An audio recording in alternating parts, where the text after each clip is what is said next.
से आपका स्वागत है हमारे YouTube चैनल कौशल इन्फो पर। आज हम लोग पढ़ेंगे डीएनए और आरएनए के बारे में, ठीक है। तो आज का हमारा टॉपिक है डीएनए और आरएनए। डीएनए और आरएनए, ठीक है। तो सबसे पहले डीएनए का फुल फॉर्म जानते हैं कि डीएनए का फुल फॉर्म क्या होता है। तो डीएनए का फुल फॉर्म होता है डीऑक्सी राइबोस न्यूक्लिक एसिड। क्या होता है? Nucleic acid. अच्छा, ये कहाँ पाया जाता है? कोशिका के कहाँ पाया जाएगा डीएनए? कोशिका के अंदर जो केंद्रक होते हैं, ठीक है। केंद्रक के अंदर क्या होता है? क्रोमोसोम होते हैं जो थ्रेड लाइक स्ट्रक्चर होते हैं। जब इन्हें हम जूम करके देखते हैं तो इसके अंदर क्या पाया जाता है? डीएनए पाया जाता है, ठीक है।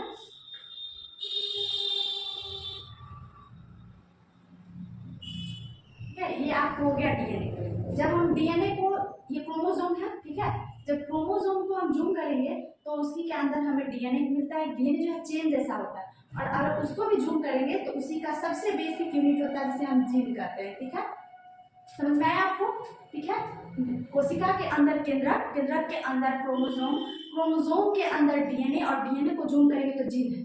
जीन में ही सारा इंफॉर्मेशन जो भी होता है हेरिडिटी से रिलेटेड, अनुवांशिक जो सूचनाएं होती हैं, सब जीन इकट्ठा करता है। तो आज हम लोग डीएनए के बारे में पढ़ते हैं कि डीएनए के अंदर क्या होता है, ठीक है। तो सबसे पहली बात, डीएनए जो होता है वो न्यूक्लियोटाइड से बना होता है, ठीक है, और चेन जैसा होता है। बहुत सारे न्यूक्लियोटाइड मिलकर डीएनए का निर्माण किए हुए रहता है। तो उस न्यूक्लियोटाइड का जो बहुत सारा चेन होता है उसको हम कहते हैं पॉलीन्यूक्लियोटाइड, ठीक है। पॉली मीन्स होता है मेनी, बहुत सारा, जैसे पॉलीमर्स आप मैथ में पढ़े होंगे। तो सबसे पहले डीएनए में जो देखेंगे न्यूक्लिक एसिड जो होता है किसका बना होता है? पॉलीन्यूक्लियोटाइड का, ठीक है। फिर फर्दर हम आगे देखेंगे जो पॉलीन्यूक्लियोटाइड है दो भागों में बढ़ जाता है। एक तरफ होता है न्यूक्लियोसाइड और दूसरी तरफ फास्फोरस होता है, ठीक है। एक तरफ न्यूक्लियोसाइड, ठीक है, और दूसरी तरफ फास्फोरस, ठीक है। तो पॉलीन्यूक्लियोटाइड के अंदर हमने देखा न्यूक्लियोसाइड और फास्फोरस, ठीक है। फर्दर न्यूक्लियोसाइड दो भागों में बढ़ता है। एक हो जाता है आपको शुगर और दूसरा हो जाता है नाइट्रोजन बेस, ठीक है। एग्जाम में पूछेगा डीएनए में कौन सा बेस पाया जाता है, तो आंसर क्या होगा? नाइट्रोजन बेस, ठीक है। शुगर तो दो तरह के हो गए, राइबोस और डीऑक्सीराइबोस, ठीक है। अब हम बात कर ले नाइट्रोजन बेस, ये इंपॉर्टेंट है आपको डीएनए के अंदर। तो नाइट्रोजन बेस जो है दो तरह का हो गया, ठीक है। ध्यान से देखिएगा, प्यूरिन और पायरिडेमिन, ठीक है। प्यूरिन और पायरिडेमिन, नाइट्रोजन बेस कितने हो गए? प्यूरिन और पायरिडेमिन। अब दोनों दो दो भागों में टूटेंगे। एक का नाम है, देखिए, एटी, याद रखने के लिए एटी जी। ए से हो गया आपको एडमिन, जी से हो गया ग्वानिन, टी से हो गया थाइमिन, और सी से हो गया साइटोकाइनिन, ठीक है। देखिए, अब याद करना है, पायरीन नाइट्रोजन बेस जो था दो तरह का था, ठीक है। एक हो गया प्यूरिन, दूसरा पायरिडेमिन। प्यूरिन दो भागों में था, एडमिन और थाइमिन, और पायरिडेमिन था ग्वानिन और साइटोकाइनिन। ये लोग आपस में क्या होते हैं? जुड़े हुए होते हैं। जैसे एडमिन जो है ग्वानिन से जुड़ा हुआ रहेगा, डबल बॉन्ड, और थाइमिन और साइटोकाइनिन है ये जुड़े होंगे ट्रिपल बॉन्ड से। तो पूछेगा एडमिन और ग्वानिन में कौन सा बॉन्ड है? तो डबल बॉन्ड है, ठीक है। थाइमिन और साइटोकाइनिन में कौन सा बॉन्ड है? Triple bond. आप जस्ट याद रखने के लिए करना, ए टी ऐसे लिखना, ए टी जी सी। तो ए को जी से, टी को सी से। ए से एडमिन, जी से ग्वानिन, टी से थाइमिन, सी से साइटोकाइनिन, ठीक है। तो ये डीएनए के अंदर रहता है, ठीक है। डीएनए शुरू से देखते हैं। डीएनए जो है एक पॉलीन्यूक्लियोटाइड है, ठीक है। पॉलीन्यूक्लियोटाइड फर्दर दो भागों में बढ़ता है, न्यूक्लियोसाइड और फास्फोरस, ठीक है। न्यूक्लियोसाइड फिर दो भागों में बटा, शुगर और नाइट्रोजन बेस। तो पूछेगा डीएनए में कौन सा बेस है? Nitrogen base. अब देखो, नाइट्रोजन बेस दो भागों में टूटा, प्यूरिन और पायरिडेमिन, ठीक है। प्यूरिन हो गया एडमिन और थाइमिन, और पायरिडेमिन हो गया ग्वानिन और साइटोकाइनिन, ठीक है।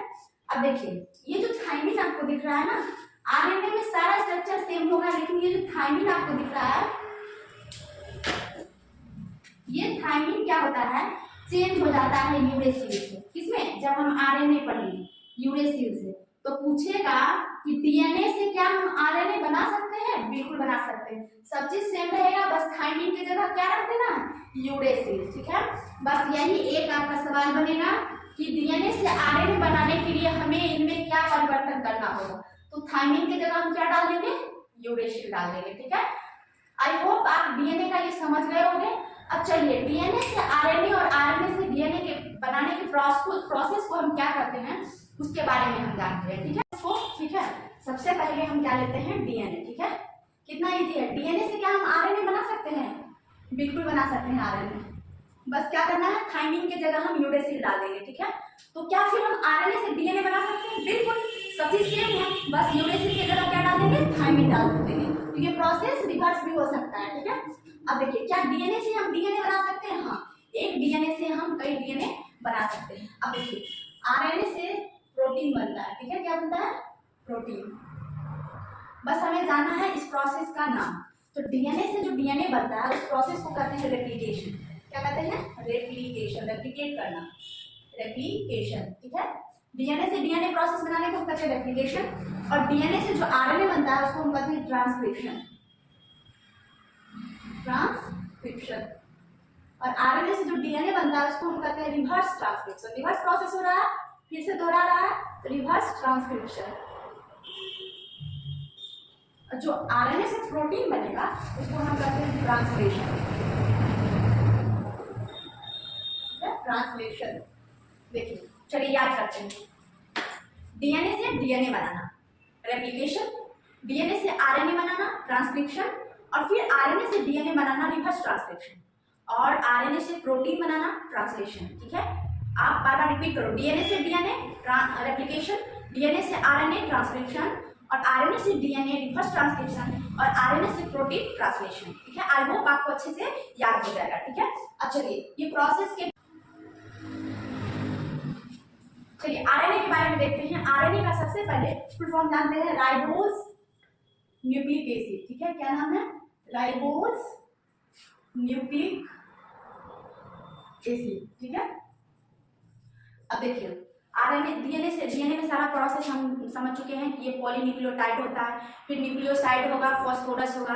न्यूक्लियोसाइड से दो भाग होंगे, शुगर और नाइट्रोजन बेस। नाइट्रोजन बेस टूटेगा प्यूरिन और पायरिडीन में, फिर प्यूरिन होगा एडेनिन, थाइमिन, ग्वानिन, साइटोकाइन। बस थाइमिन की जगह अगर हम यूरेसिल कर देते हैं तो आरएनए बन जाएगा। ठीक है, इसलिए ये प्रोसेस मैं दोहरा यहाँ लिखूंगी नहीं। ठीक है, अब देखिए बस हम जानना आरएनए जो होता है मेनली 3 टाइप के होते हैं। आरएनए कितने टाइप के होते हैं, 3 टाइप के होते हैं। देखिए एमआरएनए, टीआरएनए और आरआरएनए। ठीक है, अब देखिए फुल फॉर्म जानते हैं, मैसेंजर आरएनए। मैसेंजर आप लोग चलाते होंगे, मैसेंजर आरएनए। आरएनए का बार बार फुल फॉर्म बोलना पड़ेगा क्या, राइबोज न्यूक्लिक एसिड। टी से ट्रांसफर आरएनए, नाम से ही लग रहा है इसका काम होगा ट्रांसफर करना। आर से होता है राइबोसोमल, राइबोसोमल आरएनए। ठीक है, अब देखिए मेन जो आरएनए का फंक्शन होता है वो प्रोटीन सिंथेसिस करना, प्रोटीन संश्लेषण करना। ठीक है, तो हमारे शरीर में बहुत सारे प्रोटीन की आवश्यकता होती है। तो हम जो भी कुछ खाते हैं, जैसे हमें पता है दाल में प्रोटीन है। ठीक है, तो हमारा बॉडी जब हम लोग दाल जब खाते हैं तो जब दाल पाचन होकर प्रोटीन पाचन होकर ब्लड में मिलता है, तो वहाँ तो कोई पहचानने वाला होना चाहिए ना कि प्रोटीन जा रहा है, प्रोटीन को कहाँ भेजना है।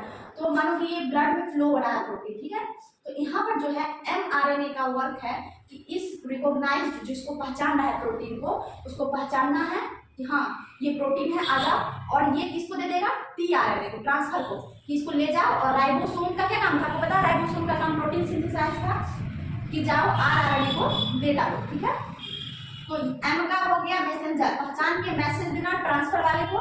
ट्रांसफर का काम है कि एक जगह से लेके आरआरएनए के पास ट्रांसफर कर देना, आरएनए का यही काम।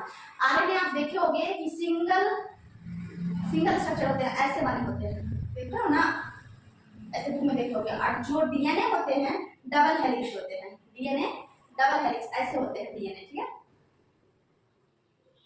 ये डबल मॉडल जो संरचना है इसको किसने प्रस्तुत किया था? डीएनए को, वाटसन एंड क्रिक। ठीक है, ये आपको हो गया आरएनए और ये हो गया आपको डीएनए। तो आरएनए सिंगल होता है और डीएनए डबल होता है। ठीक है, आई होप डीएनए और आरएनए आप बहुत अच्छी तरह से समझ गए हो। ठीक है, नेक्स्ट वीडियो में हम लोग जानेंगे मस्कुलर सिस्टम के बारे में। ठीक है, थैंक यू।